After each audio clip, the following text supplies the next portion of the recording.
이런 경우를 한번 상상해 보시죠. 한 기업이 시장의 예상을 훨씬 뛰어넘는 이른바 어닝 서프라이즈를 발표합니다. 당연히 주가는 급등해야겠죠. 하지만 결과는 정반대였습니다. 주가는 오히려 하락했습니다.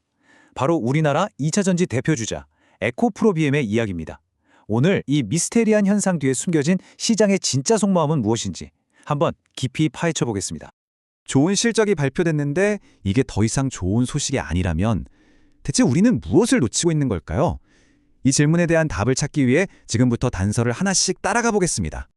모든 미스터리의 시작은 현장에 있기 마련이죠. 우리의 첫 번째 단서는 바로 숫자, 그 자체에 숨어 있습니다. 뉴스 헤드라인 너머 그 숫자가 품고 있는 전혀 다른 두 개의 얼굴을 지금부터 확인해 보시죠. 먼저 시장을 환호하게 만들었던 숫자입니다. 무려 296%. 에코프로비엠의 1분기 영업이익은 비관적이었던 시장 예상치를 거의 3배나 뛰어넘는 수준이었습니다. 이 숫자만 딱 놓고 보면 이건 완벽한 깜짝 실적입니다. 하지만 동전의 뒷면은 완전히 다른 이야기를 들려줍니다. 마이너스 94%에 가깝습니다.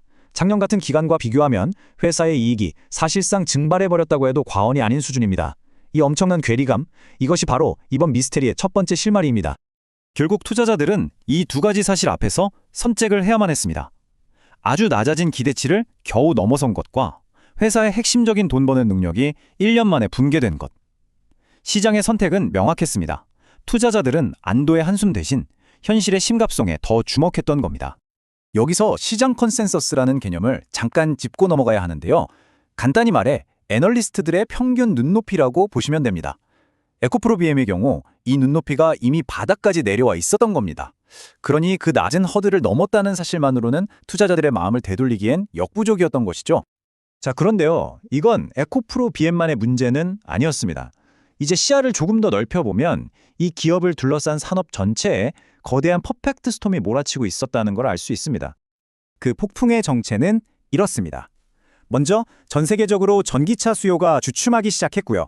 그러자 핵심 원자재인 리튬 가격이 폭락했습니다. 이건 곧바로 제품 가격 하락으로 이어졌죠.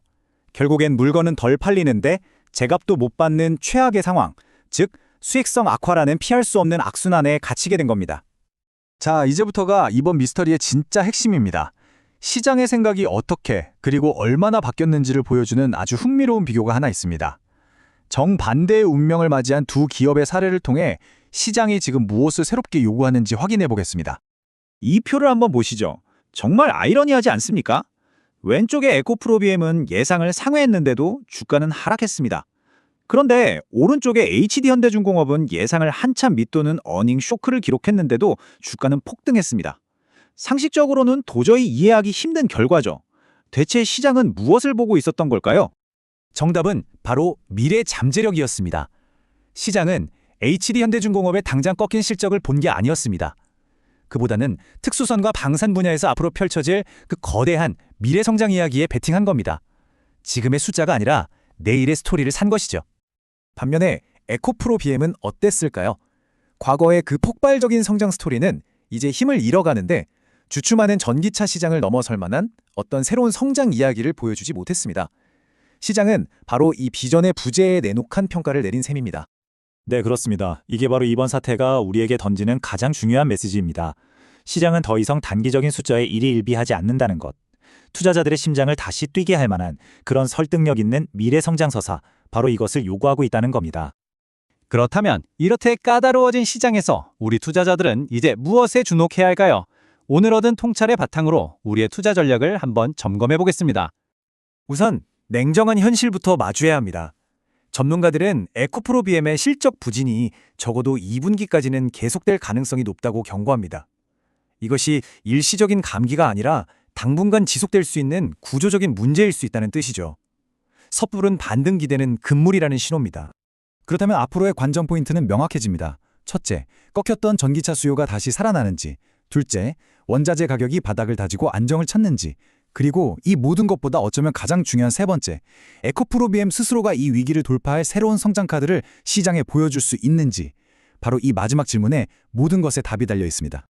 오늘 이 이야기는 결국 우리 모두에게 하나의 질문을 던지고 있습니다. 여러분의 투자는 오늘의 숫자를 향해 있습니까? 아니면 내일의 서사를 향해 있습니까? 이 질문에 대한 여러분의 답이 미래 투자의 성패를 가를 것입니다.